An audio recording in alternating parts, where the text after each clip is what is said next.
So how do you submit book assignments in this class? How do you do them? How do you submit them? Well, once again, you can go to syllabus, assignments, or calendar to get to the actual book assignments.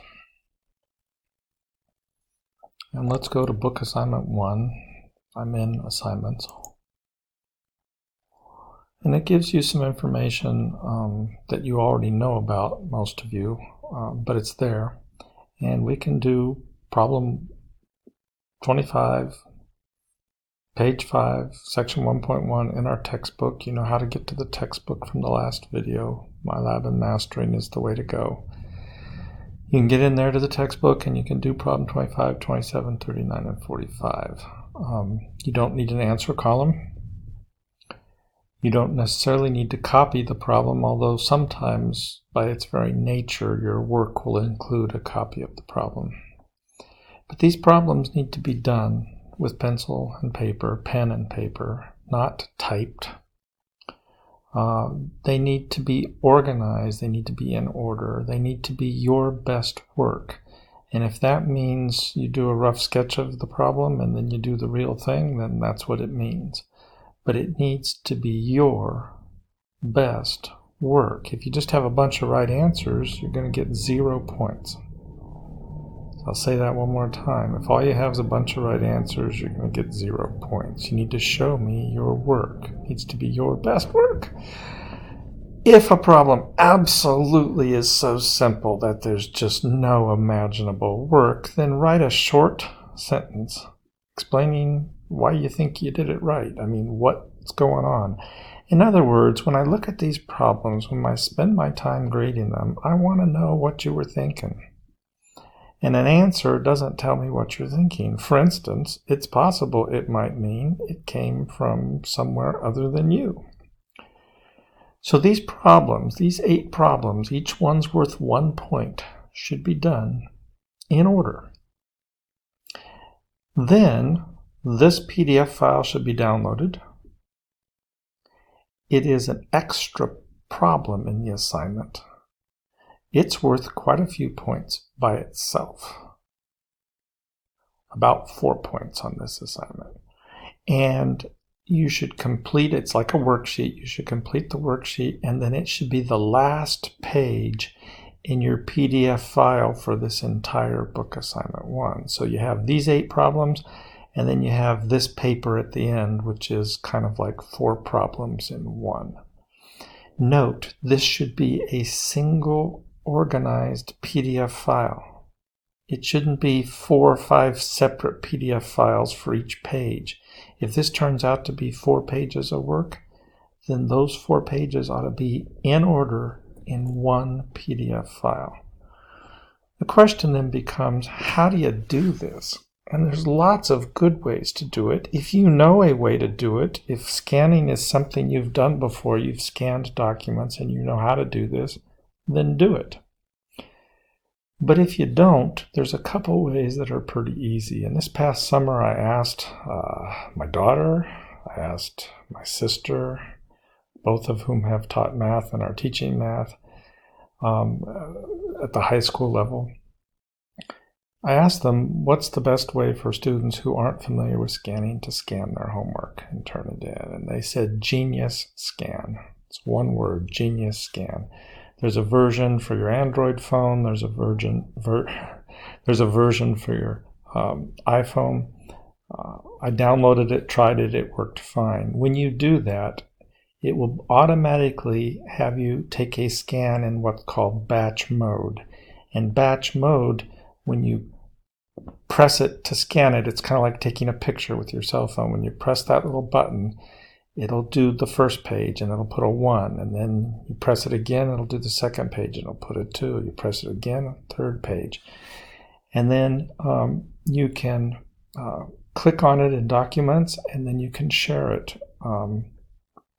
I shared it to my own email so that it would show up on my computer. Before you do that, you might want to make sure that the pages are in order and that they're all right side up. I don't really want to look at, documents where each page is oriented in a different direction. It just kind of, it's scary. I just want it to be nicely done. Then when you send it to yourself as a PDF file, it's on your computer, and you could then submit it. Now, where do you go to submit this? Well, in order to show you how to submit, I've got to once again go to Student View, which I did not do very well. So let me go to Student View again.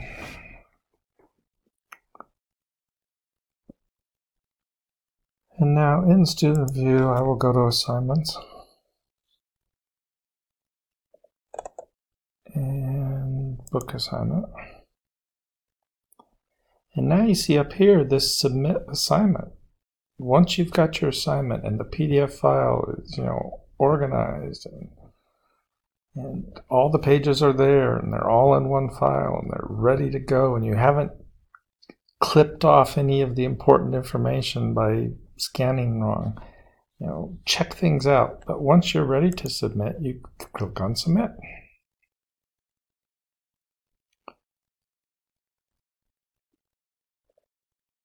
And down here at the bottom, it says File Upload. There's some other choices, but choose File Upload. And choose the file. So you go to the place in your computer where the file is. I put mine on desktop so I could remember where it was. It was just one of these dumb files. It doesn't really matter which one, I don't think. And I'm going to submit assignment. Now, I didn't actually do an assignment. I'm too lazy for that. But now once I've submitted it, I suppose I could just ignore it. But a person who cares might want to look at it one last time and make sure, because you could resubmit it if something was wrong. So you can click on it here and it'll open it up, it'll save it, and then you can see it. And so I'm going to click on it. I'm going to save it.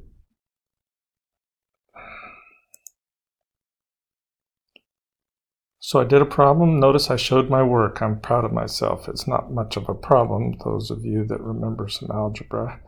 Then I wanted to show you that it's 2 pages. The first page was first, the last page was last. None of them are upside down or sideways. And then notice at the bottom here, it's going to look cut off to you. But that's because of the recording device I'm using. The actual scan is not cut off. You see this YH? If that was work and I couldn't see it on my computer, then it's wrong. So make sure that when you do these scans, you've got a complete picture of your work. So I, along with a lot of other people, strongly suggest Genius Scan. There are other ways. The way I used to use was on my Android phone. I used Google Drive, and inside of the Google Drive app on the Android phone is a place where you can scan, and you can set it up to send it directly to your Google Drive if you have a Google Drive, and that's already on your computer, and it's already a PDF, and you can make it be a batch file with many pages on one.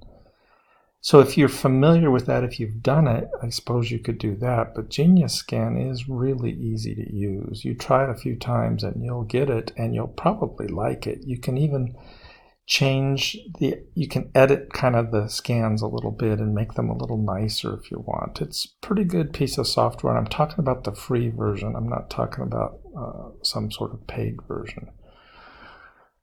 The last thing you could do, I suppose, or next to last, is you could go to the library in either campus, and they could probably help you figure out a way to scan your documents to a PDF file using the copier machines, because most of those can scan. And generally the way it works is you scan them as if you were copying a document, and it sends it to your email. And then from your email, you can store it on your computer and fire it off to submit it to Canvas. So again, I recommend Genius Scan, but anything that works and gives me that PDF and it's in order and legible and all those things, that will work.